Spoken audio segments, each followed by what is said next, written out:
कोशिश कर हल निकलेगा, आज नहीं तो कल निकलेगा। कोशिश कर हल निकलेगा, आज नहीं तो कल निकलेगा। अर्जुन सा लक्ष्य रख, अर्जुन सा लक्ष्य रख, निशाना लगा, मरुस्थल से भी फिर जल निकलेगा। अर्जुन सा लक्ष्य रख, निशाना लगा, मरुस्थल से भी फिर जल निकलेगा। मेहनत कर, मेहनत कर पौधों को पानी दे, मेहनत कर पौधों को पानी दे, बंजर भूमि से भी फल निकलेगा। इन्हीं लाइनों के साथ आप सभी का हम अपने YouTube चैनल दिनेश राजवंशी पर एक बार फिर से स्वागत करते हैं। आज के लिए बहुत ही इंपॉर्टेंट टॉपिक हमने चुना है इकोसिस्टम, पारिस्थितिक तंत्र। आप देख पा रहे होंगे इमेज में ये कुछ इकोसिस्टम हमने दिखा रखे हैं और पारिस्थितिकी यानी इकोलॉजी और इकोसिस्टम और फूड चेन, खाद्य श्रृंखला, खाद्य जाल, ये इंपॉर्टेंट टॉपिक आज हम इस वीडियो को लेकर के आए हैं। तो अपनी नोटबुक उठाइए और कलम, जो इंपॉर्टेंट हो उसको नोट डाउन करते जाइएगा। वीडियो के अंत में हम आपसे बात करेंगे ये इंपॉर्टेंट कमेंट बॉक्स वाले प्यारे से जो कमेंट आपके आए हुए हैं, आपके सभी कमेंट बहुत ही इंपॉर्टेंट हैं, इनको हम स्टडी में लाएंगे यानी पढ़ेंगे और इन कमेंट्स में जो इंपॉर्टेंट फैक्ट्स हैं उनको नोट डाउन करेंगे। क्लियर है? तो लीजिए आपके लिए आज का पहला प्रश्न ये रहा आपकी स्क्रीन पर। पहला प्रश्न है, किसी निश्चित क्षेत्र में प्राणियों की संख्या की सीमा जिसे पर्यावरण समर्थन कर सकता है कहलाती है। यानी पर्यावरण यानी एनवायरनमेंट एक्सेप्ट करता है, वह क्या कहलाती है कि हम इतने प्राणियों का भरण पोषण कर सकते हैं, वो इकोसिस्टम या वो एनवायरनमेंट कहता है। तो वह जो क्षमता है वो क्या कहलाती है? जनसंख्या, वहन क्षमता, संख्या या जैव द्रव्यमान का पिरामिड, इनमें से कोई नहीं।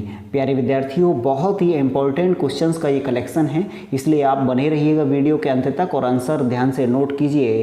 पहले प्रश्न का बी विकल्प, जो आपकी कैपेसिटी है वो आपका कहलाती है वहन क्षमता यानी कैरिंग कैपेसिटी। आप डिटेल देख सकते हैं, इसका आंसर ये लिखा हुआ है वहन क्षमता यानी जनसंख्या की वहन क्षमता या वो प्राणी या वो बायोटिक फैक्टर किसी भौगोलिक क्षेत्र के पारितंत्र में किसी जीवधारी प्रजाति की उस अधिकतम जनसंख्या के रूप में परिभाषित की जाती है जिसे पारितंत्र संसाधन पोषण प्रदान कर सकता है। ये बहुत इंपॉर्टेंट है ये प्रश्न, उसकी डिटेल आपको नीचे प्रदान की जा रही है, तो प्रत्येक चीज को समझिए। तो वो क्या कहलाएगी? वहन क्षमता। दूसरा प्रश्न आपकी स्क्रीन पर आ चुका है, निम्न में से कौन सा एक पारिस्थितिक संतुलन बनाए रखने में मदद नहीं करता है? इकोसिस्टम बैलेंस में कौन हेल्पफुल नहीं है, मदद नहीं करता? वनों को काटना, वन रोपण, वर्षा जल प्रबंधन, जैव मंडल भंडारण। तो ये स्पष्ट हो चुका होगा आंसर, जो डिफॉरेस्टराइजेशन, वनों को काटना, ये इकोसिस्टम बैलेंस किस तरीके का नहीं हो सकता ना। तो ए ऑप्शन कट। जबकि पौधे लगाओ यानी वन रोपण करो, वर्षा वाटर मैनेजमेंट करो, जैव भंडार या जैव मंडल जो हैं उनको स्टोर करो या बनाओ या संवर्धन करो, तो ये आपके इकोसिस्टम बैलेंस करेंगे, जबकि पहला विकल्प नहीं करेगा। तीसरा प्रश्न ध्यान से देखिएगा, भारत में पारिस्थितिक असंतुलन का निम्नलिखित में से कौन सा प्रमुख कारण है? यानी मेन रीजन इकोसिस्टम अनबैलेंस का कौन सा हो सकता है? ए विकल्प वनोन्मूलन, बी विकल्प मरुस्थलीकरण, सी ऑप्शन बाढ़ या अकाल, डी ऑप्शन वर्षा की परिवर्तनता यानी जो चेंज हो रहा है ना वो ड्रेनेज सिस्टम, उसको परिवर्तनता बोलते हैं। तो ये चारों विकल्प आपने पढ़ लिए होंगे। असंतुलन के लिए, इकोसिस्टम डिसबैलेंस के लिए प्रमुख रीजन क्या होगा? यहाँ पर गौर करें तो ए विकल्प यानी डिफॉरेस्टराइजेशन इकोसिस्टम को अनबैलेंस कर देगा, यानी जो पारिस्थितिक तंत्र है वो बैलेंस में नहीं रहेगा, बिखर जाएगा। तो वन उन्मूलन यानी वनों का उखाड़ना या काटना या नष्ट करना, डिफॉरेस्टराइजेशन इकोसिस्टम असंतुलन का प्रमुख कारण है। अगला प्रश्न 4 आपकी स्क्रीन पर, निम्नलिखित में से किस कार्य से पारिस्थितिक संतुलन बिगड़ता है? बहुत ही इंपॉर्टेंट है इकोसिस्टम या फूड चेन से संबंधित प्रश्न, तो ध्यान से देखिएगा सभी को। पारिस्थितिक संतुलन बिगड़ता है किस कार्य से? लकड़ी काटना, सामाजिक वानिकी, वन महोत्सव, वन रोपण, ये आपके विकल्प में पहचान चुके होंगे कौन सा सही होगा। संतुलन किससे बिगड़ेगा? अभी देखा था लकड़ी काटना या वनों को काटना, बाकी तीनों ऑप्शन संतुलन को बढ़ाते हैं। अगला प्रश्न है 5 आपकी स्क्रीन पर, निम्नलिखित में से किसका पारिस्थितिकी संतुलन से संबंध नहीं है? कौन रिलेटेड नहीं है इकोसिस्टम बैलेंस से? तो यहाँ देखिएगा ऑप्शन जल प्रबंधन, वन रोपण, औद्योगिक प्रबंधन, वन्य जीव सुरक्षा। तो यहाँ पर ऑप्शन ध्यान से देखेंगे तो स्पष्ट हो जा रहा है आंसर। जल प्रबंधन होता है पारिस्थितिक संतुलन में, वन रोपण भी होता है, वन्यजीव सुरक्षा भी होती है, जबकि सी ऑप्शन जो है वो आपका पारिस्थितिक संतुलन से संबंधित नहीं है। इंडस्ट्रियल जो मैनेजमेंट है वो आपका इकोसिस्टम बैलेंस से संबंधित नहीं है। अगला प्रश्न 6 आपकी स्क्रीन पर आ चुका है, ध्यान से देखिएगा इसको। निम्नलिखित में से कौन सा एक कृत्रिम पारितंत्र यानी जो मानव निर्मित इकोसिस्टम है, पारितंत्र कौन सा है? तालाब, खेत, वन या इनमें से कोई नहीं? राइट ऑप्शन पहचान लिया होगा आपने, ये है आपका कृत्रिम पारितंत्र, मानव निर्मित पारितंत्र पूछा है तो खेत। बस इतना देख लिया करिए कौन ह्यूमन मेड है, यानी मानव ने बनाया होगा तो मानव के बाद वो चीज़ आई होगी ना। तालाब, आप तालाब देखिए, सरोवर पहले से ही प्रकृति ने बना रखे थे जगह जगह पर, वन पहले से ही मौजूद थे मनुष्य के आने से, लेकिन जब मनुष्य आया तो उसने खेत बनाया, 7000 BC के आसपास कृषि की है। तो ये आपका पारितंत्र मैनेजमेंट मानव ने किया है, तो मानव निर्मित पारितंत्र है बी ऑप्शन। अगला प्रश्न 7, ध्यान से देखिएगा, थोड़ा इंपॉर्टेंट है, इसके 2 विकल्प दूर हैं और 2 यहीं पर हैं, तो देखिए और समझिए। पारिस्थितिक तंत्र से संबंधित कथनों पर विचार कीजिए। पहला कथन, पारिस्थितिक तंत्र यानी इकोसिस्टम शब्द का प्रयोग सर्वप्रथम एजी ट्रांसलेट ने किया, बिल्कुल सही है। दूसरा ऑप्शन देखिए, जो जीव अपना भोजन स्वयं उत्पादित करते हैं उन्हें स्वापोषी ऑटोट्रॉप्स कहते हैं। अब 2 विकल्प देखिए जो ऊपर हैं, ये शेष दोनों ऑप्शन आ गए हैं, तीसरा और चौथा, फिर कूट हैं उनमें चुनना है। 2 ऑप्शन सही है, पहला दूसरा। तीसरा कह रहा है प्रकाश संश्लेषण की प्रक्रिया द्वारा यानी फोटोसिंथेसिस प्रक्रिया प्रोसेस है द्वारा उपभोक्ता अपने भोजन का उपभोग करता है। ये गलत है, क्योंकि उपभोक्ता जो कंज्यूमर है वो स्वापोषियों से भोजन प्राप्त करते हैं, प्रकाश संश्लेषण की प्रक्रिया द्वारा कुछ ऐसा लेना देना नहीं है। और चौथा ऑप्शन है वियोजक, आप अकार्बनिक पदार्थ को कार्बनिक पदार्थों में परिवर्तन करते हैं, वियोजक अकार्बनिक पदार्थ को, ये वियोजक क्या होता है? तो यानी चौथा ऑप्शन भी गलत है। तो यहाँ पर हमें देखने को मिल गए हैं कूट में पहला और दूसरा, तो ए ऑप्शन बिल्कुल राइट है। पहला एजी टांसले महोदय हैं और उसमें आपका जो स्वापोषी होते हैं वो स्वयं अपना भोजन बनाते हैं। क्लियर हो गया होगा। अगला प्रश्न 8 आपकी स्क्रीन पर आ चुका है, निम्नलिखित में से कौन कृत्रिम, देखिएगा पारिस्थितिक तंत्र के भरपूर प्रश्न हैं आज की वीडियो में, तो पूरा प्रश्न अच्छे से ध्यान से देखिएगा। कृत्रिम पारिस्थितिक तंत्र, धान का खेत, वन, घास मैदान, झील, ये ऑप्शन आपको पहले ही दिख चुका है, धान का खेत कृत्रिम है और ये नेचुरल इकोसिस्टम है। अगला प्रश्न 9 आपकी स्क्रीन पर आ चुका है, निम्नलिखित में से कौन सा एक पारिस्थितिकी तंत्र पृथ्वी के सर्वाधिक क्षेत्र पर फैला है? ये प्रश्न बहुत ही इंपॉर्टेंट हैं। तो सबसे अधिक क्षेत्र पर फैला हुआ इकोसिस्टम मरुस्थलीय, पर्वतीय, घास के मैदान या सामुद्रिक?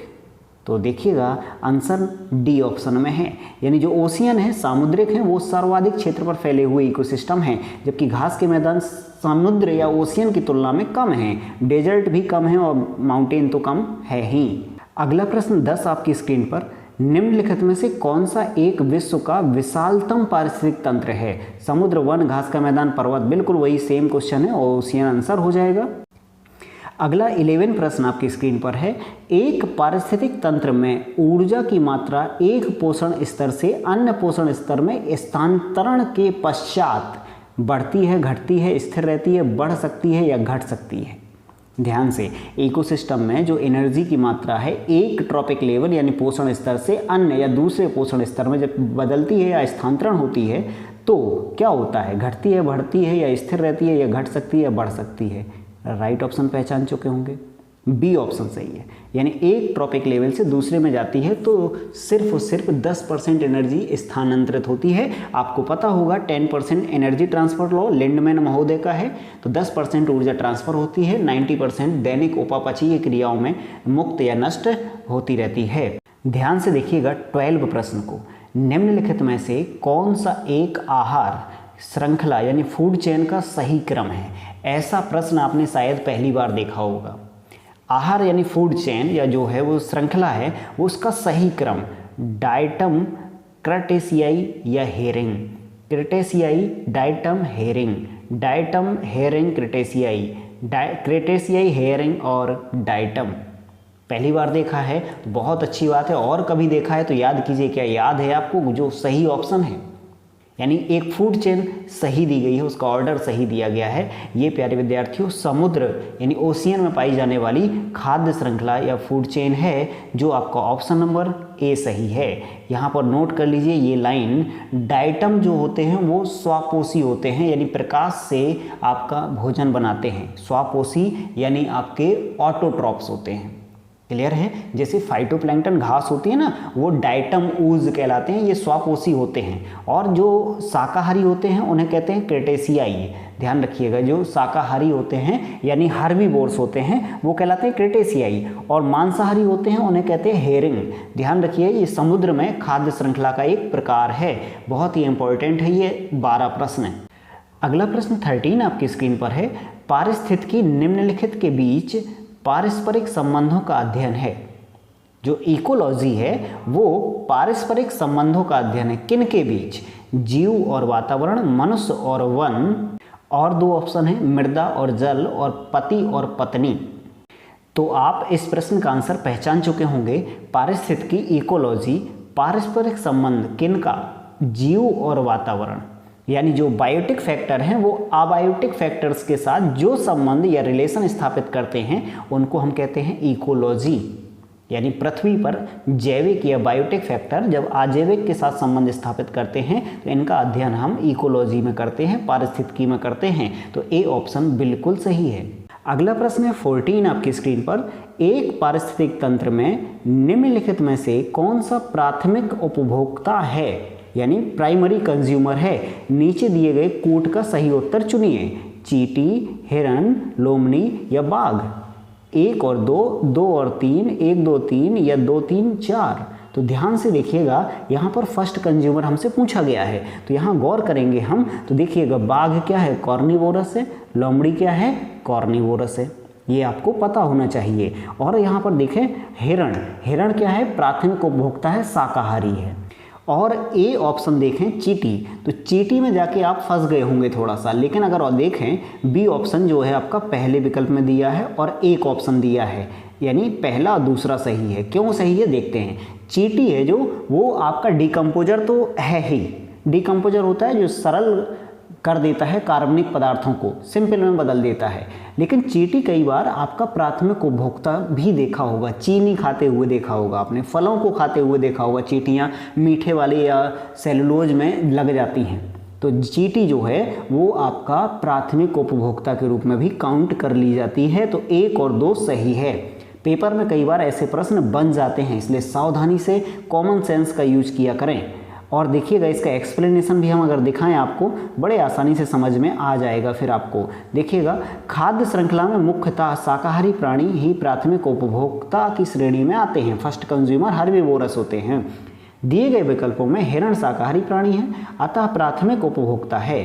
चींटी डिकम्पोजर तथा प्राथमिक उपभोक्ता दोनों की श्रेणी में आती है। अब जहाँ तक क्लियर हो गया होगा आपको, यह पौधों को खाकर सेलुलोज से ऊर्जा प्राप्त करती है। अब क्लियर हो गया होगा हमारे हिसाब से। और देखिएगा 15 प्रश्न है, ये सभी प्रश्न किसी न किसी पेपर में आए हुए हैं। पारिस्थितिकी निकाय में ऊर्जा का प्राथमिक स्रोत है।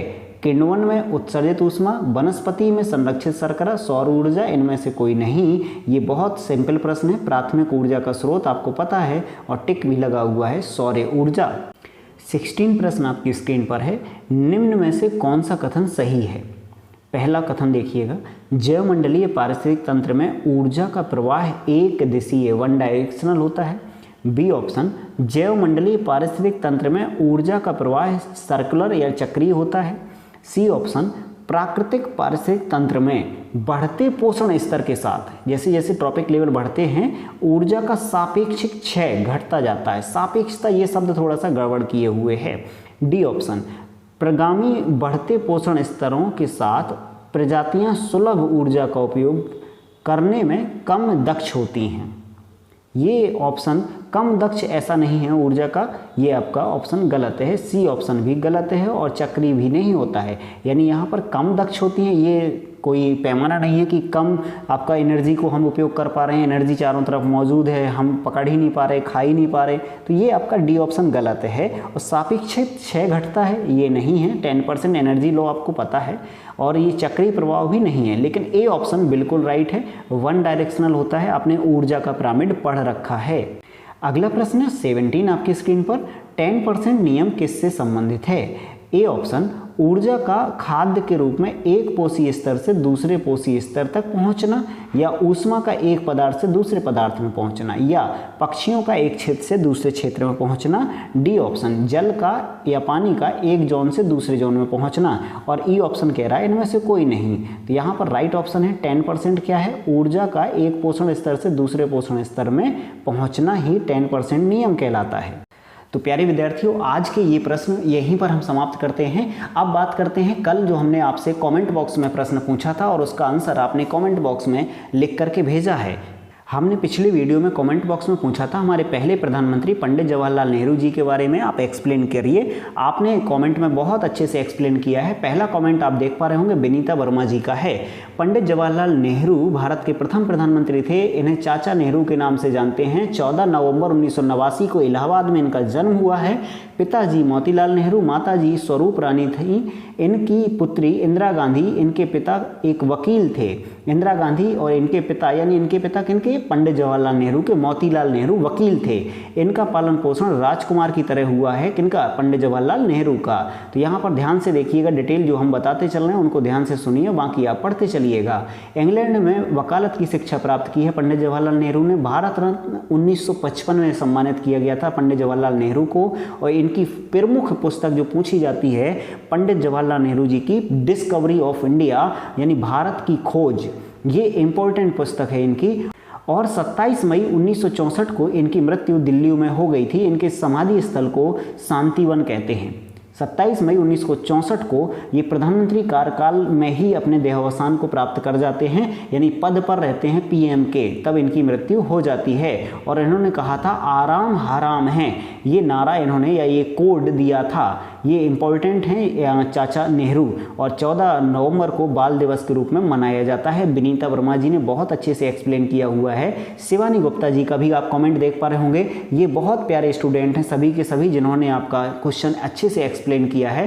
फेमस बुक भी बताई है, जन्म भी बताया है, और कार्यकाल लगभग 16 ईयर है। 16 साल 11 महीने के आसपास इनका कार्यकाल होता है। तो ये लगभग 17 साल पहुंच जाता है शिवानी जी। तो 16 ईयर और लगभग कुछ महीने भी है। तो आपने ये उनका टाइम पीरियड भी दिया हुआ है, 15 अगस्त से 1964 तक काउंट कर लीजिए, लगभग 16 वर्ष कुछ महीने पहुंचता है। रीमा राजपूत जी ने भी डिटेल दी हुई है। महात्मा गांधी के साथ मिलकर के पंडित नेहरू ने आज़ादी के लिए अपना पूरा योगदान दिया है। और ये डिटेल आप कॉमन मिलती जुलती रीमा राजपूत जी ने दी थी। शिवानी गुप्ता जी का आप पढ़ चुके हैं। आर्ट बाई प्रगति जी का भी कमेंट बहुत प्यारा आया हुआ है। आप सभी प्यारे विद्यार्थियों का बहुत बहुत शुक्रिया। और इनका देखिएगा स्लोगन, आप अपने आलस को दूर रखिए, यानी आराम हराम वाला जो कोड है ये इनका बहुत फेवरेट है। आलस को आप भी दूर रखिएगा, जिससे आप जॉब तक जल्दी से जल्दी पहुंच सकें। प्रतीक्षा धुरवार जी का भी कमेंट आपको दिख रहा होगा। बहुत प्यारी डिटेल इन प्यारे विद्यार्थियों ने ये प्रदान की हुई है। और यहाँ पर इन्होंने एक डिटेल लिखी हुई है, 14 फरवरी 1935 को अल्मोड़ा जेल में अपनी आत्मकथा लिखी थी। आत्मकथा स्वतंत्रता की ओर है। ये प्रतीक्षा धुरवार जी ने बहुत अच्छी एक्सप्लेनेशन दी हुई है। आप सभी प्यारे विद्यार्थियों का शुक्रिया। आप ऐसे ही कमेंट बॉक्स वाले प्रश्न का आंसर देते रहिएगा, हम आपको इम्पोर्टेंट प्रश्न लाते रहेंगे। अब आज के कमेंट बॉक्स को नोट कीजिएगा और आज इस प्रश्न का आंसर बताना है आपको। आज आपसे पूछा जा रहा है, उत्तर प्रदेश का एकमात्र राष्ट्रीय उद्यान कौन सा है, कहाँ है और कौन कौन से जीव इसमें संरक्षित किए गए हैं। क्लियर है क्वेश्चन? यूपी का पहला या एकमात्र नेशनल पार्क कहाँ है, किस जिले में है और उसमें कौन कौन सी बायोडाइवर्सिटी को सुरक्षा दी गई है। आपने क्वेश्चन सुन लिया होगा। मिलते हैं इसी टॉपिक के इंपॉर्टेंट क्वेश्चंस आगे करते हुए अगले वीडियो में। क्लियर है? आज हमें अपने एक्सपीरियंस को ज़रूर बताइएगा, ये क्वेश्चंस आपको कुछ अच्छे लगे हैं, इंपॉर्टेंट लगे हैं या नहीं। नहीं तो हम कुछ और बनाएं। अगर ये इंपॉर्टेंट क्वेश्चन है तो आगे करें हम कंटिन्यू श्रृंखला को, अगर नहीं है इंपॉर्टेंट तो रोक दें इसको। आप जैसा आदेश करेंगे सभी विद्यार्थी वैसा ही हम इसे कंटिन्यू करेंगे। क्लियर है? अपने इस कमेंट बॉक्स वाले प्रश्न का आंसर देना ना भूलिएगा। मिलते हैं नेक्स्ट वीडियो में, अपना ख्याल रखिएगा। Thanks for watching video. जय हिंद।